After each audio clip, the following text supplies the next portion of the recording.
Hello students, तो कैसे हैं आप सभी। आज की वीडियो में आप सबके लिए मैनेजमेंट प्रिंसिपल एंड एप्लीकेशन की इंपॉर्टेंट सीरीज का पार्ट 1 होने वाला है, जिसमें आपको इंपॉर्टेंट क्वेश्चन बताने वाला है जो कि यूनिट वाइज होंगे। तो आप बस वीडियो के साथ बने रहें। अगर आपने इससे पहले कम मैनेजमेंट प्रिंसिपल एंड एप्लीकेशन की प्रीवियस ईयर पेपर पैटर्न नहीं देखा है तो जाके देखिए, चैनल पर अवेलेबल है। चलिए फिर वीडियो को आगे बढ़ाते हैं। अगर आप चैनल पर नया है तो प्लीज़ चैनल को सब्सक्राइब करते हुए और वीडियो को लाइक करते हुए जरूर जाएगा। चलिए फिर यूनिट वाइज इंपॉर्टेंट क्वेश्चन देखते हैं। सबसे पहले जो आपकी यूनिट होने वाली है वो आपकी होने वाली इंट्रोडक्शन, जो कि मैनेजमेंट प्रिंसिपल एंड एप्लीकेशन का पहली यूनिट है, जिसमें आपको मैनेजमेंट प्रिंसिपल उसके बारे में सारा इंट्रोडक्शन पढ़ना है।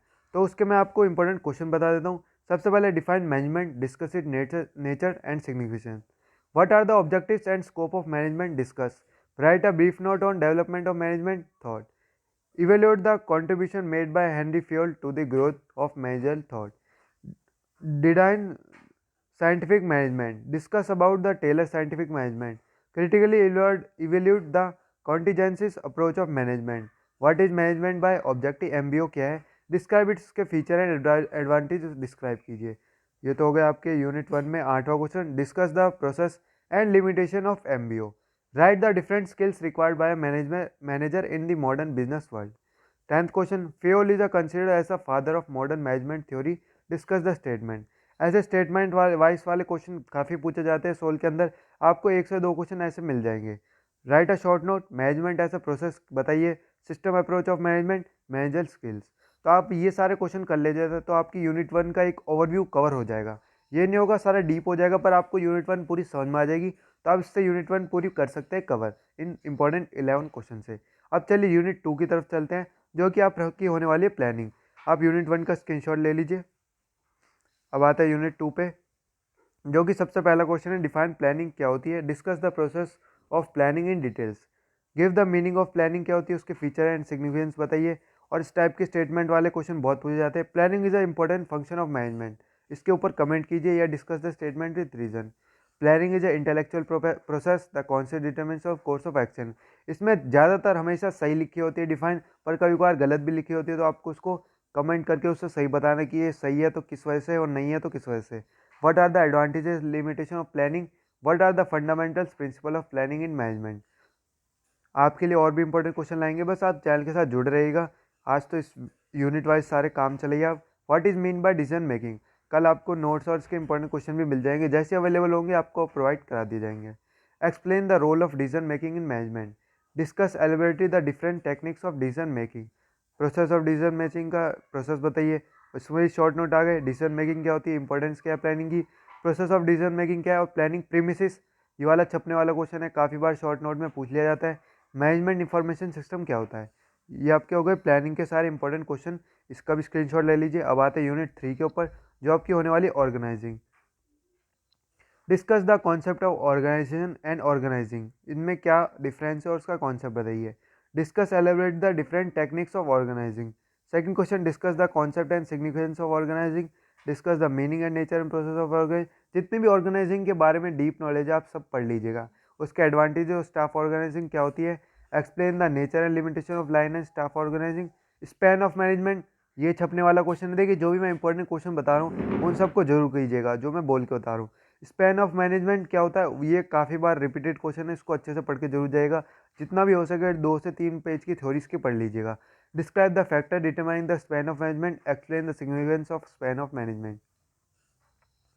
अब आते हैं इसके 8वें क्वेश्चन पे। मिलिट्री ऑर्गेनाइजेशन क्या है, उसके लिमिटेशन क्या है, उसको सक्सेसफुल कैसे बना सकते हैं। डिस्टिंक्शन बिटवीन फॉर्मल और इनफॉर्मल ऑर्गेनाइजेशन क्या होती है, इसका भी डिफरेंस पूछा जा सकता है। इसे भी अच्छे से करके जाइएगा। What do mean by network organizing structure क्या होता है, उसके बेनिफिट्स और लिमिटेशन बताइए। डेलीगेशन ऑफ अथॉरिटी, ये भी छपने वाला क्वेश्चन है, इसे भी अच्छे से पढ़िएगा। जितनी हो सके इसकी थ्योरी पढ़िएगा। अब आते हैं शॉर्ट नोट पे। स्पैन ऑफ मैनेजमेंट छपने वाला। फंक्शन ऑफ ऑर्गेनाइजेशन क्या होता है। सिग्निफिकेशन ऑफ ऑर्गेनाइजिंग क्या होता है, ऑर्गेनाइजेशन में क्या डिफरेंस है।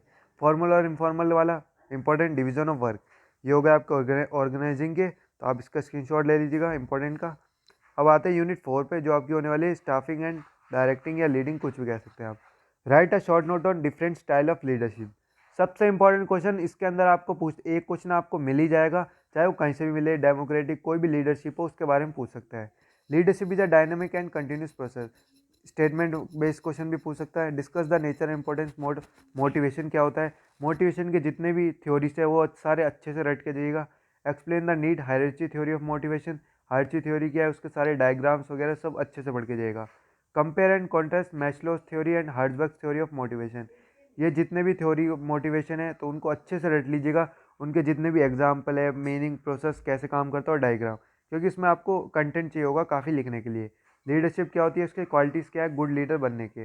Discuss the significance of leadership, अब ये देख सकते हैं फिर से आ गया वो statement based question. None of the leadership style is fault proof, इसके ऊपर कमेंट कीजिए। Discuss in details about the various techniques of increasing motivation, कैसे बढ़ा सकते हैं। Discuss about the Blake and Mouton's managerial grid theory with diagram, ये भी पढ़ लीजिएगा। राइट शॉर्ट नोट, मोटिवेशन क्या होती है, फ्रेडरिक हर्ट्जबर्ग थ्योरी क्या है मैनेजमेंट की, डेमोक्रेटिक लीडरशिप क्या है और ऑटोक्रेटिक। ये जितनी भी लीडरशिप की टाइप्स है इन्हें अच्छे से ज़रूर पढ़ के जाएगा, क्योंकि इसमें अगर फंस गया लीडरशिप का क्वेश्चन तो आपको 15 नंबर फ्री के दे के जाएगा। ये आ गई आपकी 4th यूनिट जो आपकी स्टाफिंग एंड डायरेक्टिंग होने वाली है। अब आते हैं लास्ट यूनिट पे जो आपकी होने वाली है कंट्रोलिंग। चलिए कंट्रोलिंग पे आ जाते हैं। पहला question, what do you mean by managerial control, उसकी इंपॉर्टेंस बताइए। Explain the essential element of effective control system, क्या है वो बताइए। Briefly explain the traditional and modern techniques of controlling. Explain the feature of good control system. Discuss in details the steps involve in a control process. Planning without control is meaningless and control without planning is waste.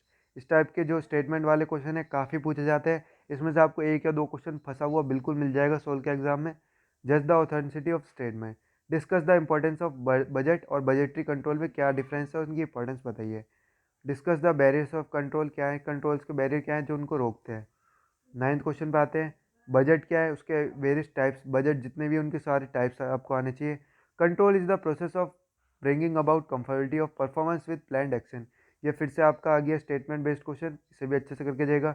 Short note, importance of managerial control क्या होती है, budget क्या होती है और ROI. Return on investment को अच्छे से रट लीजिएगा, ये भी काफ़ी बार छपने वाला क्वेश्चन है तो इसे अच्छे से पढ़ के जुड़ जाएगा।